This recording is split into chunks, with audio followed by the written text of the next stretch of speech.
Welcome back to part two. I didn't want to make that video too long because I know our attention is being attacked from all angles. And so let's get deeper into what can we do to prevent callbacks. So the first thing we could do is there's only so many basic repairs that are the majority of our calls, So I'm just going to name a few off the top of my head. We've got run caps, failed run caps, right?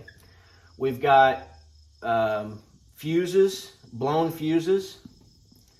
We've got, a break in the thermostat wire or no call for cooling for some reason. So everything inside kicks on, but you don't have any operation outside.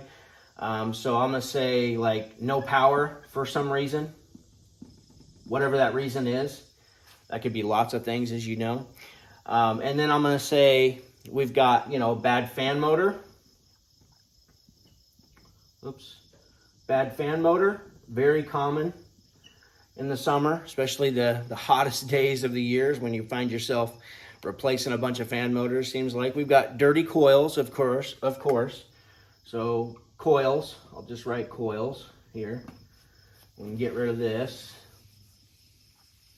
What else do we have that's very common? So coils, dirty. And then another very common would be like a contactor that's not working properly. Another common thing that you might find, it could be considered maybe an add-on or an upsell, would be like a whip. Something is wrong with the whip. I don't know how many calls I've been on where the whip has fallen out of the fitting that goes to the unit or to the disconnect. Well, if that happens, then they might need a new whip or at least a new fitting. So that's something we could sell. That's something that what I'm getting to in this video is we need to train on these things. Like we need to train every single team member to understand the basic repairs. And if you just break this down, you can start implementing this right now within your company. Just have a company meeting Monday morning, Tuesday morning, Wednesday morning, Thursday morning, Friday morning. If you can just do like a 5 or 10 minute daily huddle with your team, you can cover these basic repairs that happen every single day during the summer. It's rare that you don't go to a call and not find, one of these things. So I'll just write charge on there so you guys know what that means, superheat and subcooling. So it doesn't hurt to just touch on that again with your team members, just so everybody's fresh. It's fresh in their mind. They know what they're looking for. They know what these readings mean on our gauges and on our thermometers. So once we know that, and we know these are the basic things, and I'm sure there's a few more. You could have a bad disconnect. You could have a bad start component, a bad a locked up compressor. Let's say locked rotor amps on a compressor. Well, how do you test that? How do you know? But here's another thing that I really wanted to emphasize. So we have all these basic repairs. You can start training on these right now. But another thing that I really want to emphasize that I really thought of that is so vital is to pay attention to your senses, right? And you got to teach this to people. This is something that can be learned.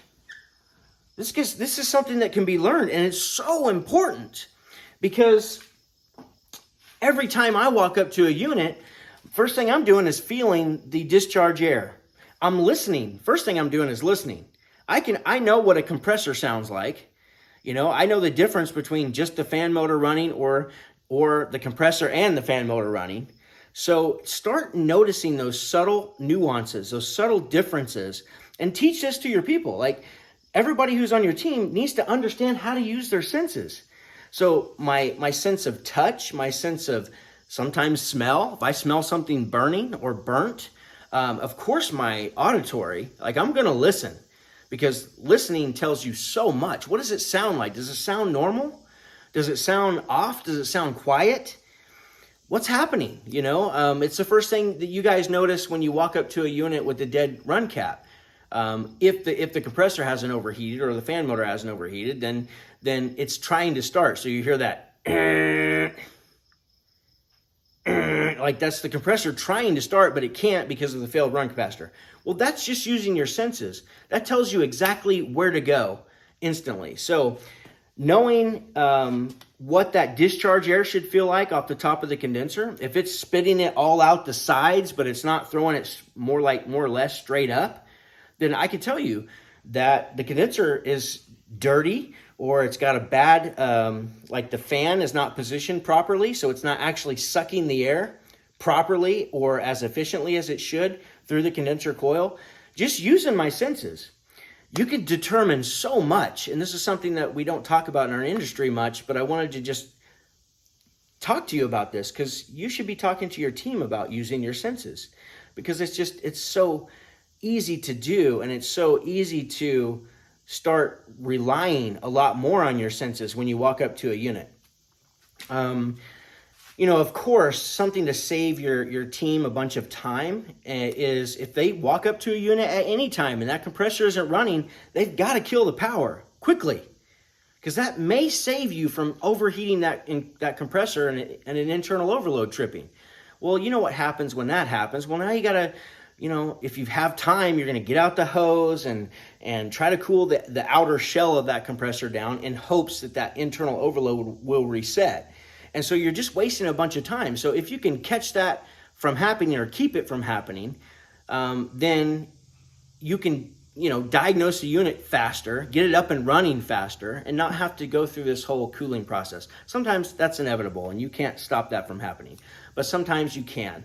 So, but it's all about learning. It's all about teaching. It's all about training your people to use your senses and to be able to diagnose things faster. So think about the basic repairs. You've got just a very relatively short list of the basic repairs of every cooling system you walk onto, of the most common repairs. They're not all common.